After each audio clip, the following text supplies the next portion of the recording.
ஓம் சாய்ராம், ஜெய் சாய்ராம், பாபாவும் நானும். சாயி வரப்போகிற 13ஆம் தேதி ஞாபகம் இருக்கும்னு நினைக்கிறேன். சத்ரு சம்ஹார ஹோமம், அதுவும் விசாக நட்சத்திரத்தில் நடக்க இருக்கு. செவ்வாய்க்கிழமை முருகனுடைய நட்சத்திரத்தில் மரண யோகத்தில் நடக்கிறதுனா சும்மா கிடையாது. நம்மளுடைய உள்ளே இருக்கக்கூடிய பயம், கோபம், ஆத்திரம், நமக்கான எதிரியாக நம்ம நினைக்கக்கூடிய நோய்கள், உடம்பில் இருக்கக்கூடிய நோய்கள், இதை எத்தனையும் அழிக்க வல்லது இந்த சத்ரு சம்ஹார ஹோமம். நம்மளை சுற்றி இருக்கக்கூடிய நெகட்டிவ் எனர்ஜி எல்லாம் எடுத்துட்டு நமக்கு ஒரு புத்துணர்ச்சியும் புது வாழ்க்கையும் தரக்கூடிய, நம்ம வாழ்க்கை மாற்றத்திற்கு மிக முக்கியமாக தேவைப்படக்கூடிய ஒரு யாகம் 2026 அதுவும் போகிக்கு முன்னாடி நம்மளுடைய அத்தனை நெகட்டிவிட்டியும் எரிக்கக்கூடிய ஒரு யாகமாக இது அமைய போகிறது அப்படிங்கிறதுல எந்த விதமான சந்தேகமும் இல்லை. ஸோ இது வரைக்கும் நீங்கள் கலந்துக்கலைன்னா கீழே தெரியிற நம்பருக்கு நீங்கள் காண்டாக்ட் பண்ணி உங்களுடைய விஷயங்கள், அதாவது பெயர், நட்சத்திரம், கோத்திரம் எல்லாத்தையும் கொடுத்து உங்களுடைய அட்ரஸையும் கொடுத்துருங்கோ.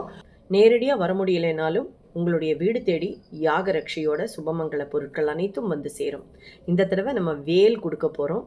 சுவாமியோட அனுகிரகத்தால் நிறைய டிவோட்டிஸ் முன் வந்திருக்கா. நானும் ஷேர் பண்ணுறேன் சாயின்னு சொல்லிட்டு தாராளமாக பண்ணுங்கோ. நம்மளுடைய கர்மா குறையிறதுக்கு நம்மளால் என்னெல்லாம் பண்ண முடியுமோ மற்றவாளுக்கு அதை பண்ணுறது சால சிறந்ததுன்னு சொல்லுவேன். இந்த புது வருஷத்தில் கண்டிப்பாக பிரச்சனைகள் எல்லாம் குறைந்து நம்மளுக்கு ஒரு புதிய பாதை கிடைக்குங்கிற நம்பிக்கையோடு நம்ம செயல்படலாம். ஆல்ரைட், இன்னைக்கு நம்ம எதை பற்றி பேச போகிறோன்னா உதியையும் உதி மந்த்ராவையும் பற்றி தான் பேச போகிறோம். இதற்கு உதி மந்த்ரா பற்றி நான் முதல்ல ஒரு பதிவு போட்டிருக்கேன். உடல் உபாதிகள்லாம் குழந்தைகளுக்கு வரதானே செய்யும்ல. நான் மோஸ்ட்லி மருந்தே கொடுக்க மாட்டேன். உதி மட்டும்தான் என்னோட மருந்து. அதுக்கப்புறம் மிகப்பெரிய மருந்துனா உதி மந்த்ரா. அந்த லிங்க் கூட நான் கீழே தரேன்.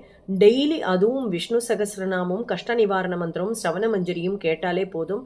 ஆட்டோமேட்டிக்காக நம்மளுடைய பிரச்சனைகள் எல்லாம் ஓடி போயிடுங்கிறது உறுதி.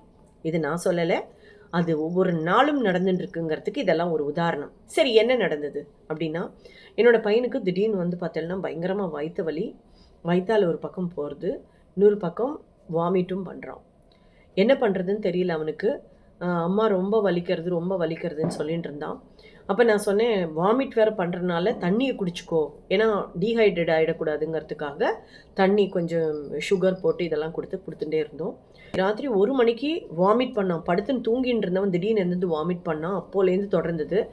அடுத்தது 3 மணி வரைக்கும் இது கண்டினியூஸாக போயிட்டு இருந்தது. உதி மந்திராவை போட்டு விட்டுட்டோம். வயிற்றுல எல்லாம் எண்ணெய் தடவி உதி மந்திராவை போட்டுட்டோம். அதுக்கப்புறம் பார்த்தா ஒரு 3 மணிக்கு மேலே இஸ் ஆல் ரைட். கார்த்தால ஒன்றுமே இல்லாமல் நார்மலாக இருந்திருந்தான் குழந்தை. இதான் நடந்தது. எந்த மருந்தும் நான் கொடுக்கல. இது நடந்து ஒரு 2 நாளைக்கு அப்புறமா ஜெயலக்ஷ்மி சாயி கால் பண்ணுறா. கால் பண்ணிவிட்டு, சாயி எங்கள் ஆத்துக்காரருக்கு வந்து தூக்கி போடுறது, பயங்கர ஃபீவர், கூட்டின்னு போகிறதுக்கு யாரும் இல்லை ஹாஸ்பிட்டலுக்கு அப்படின்னு சொன்னா. சாயி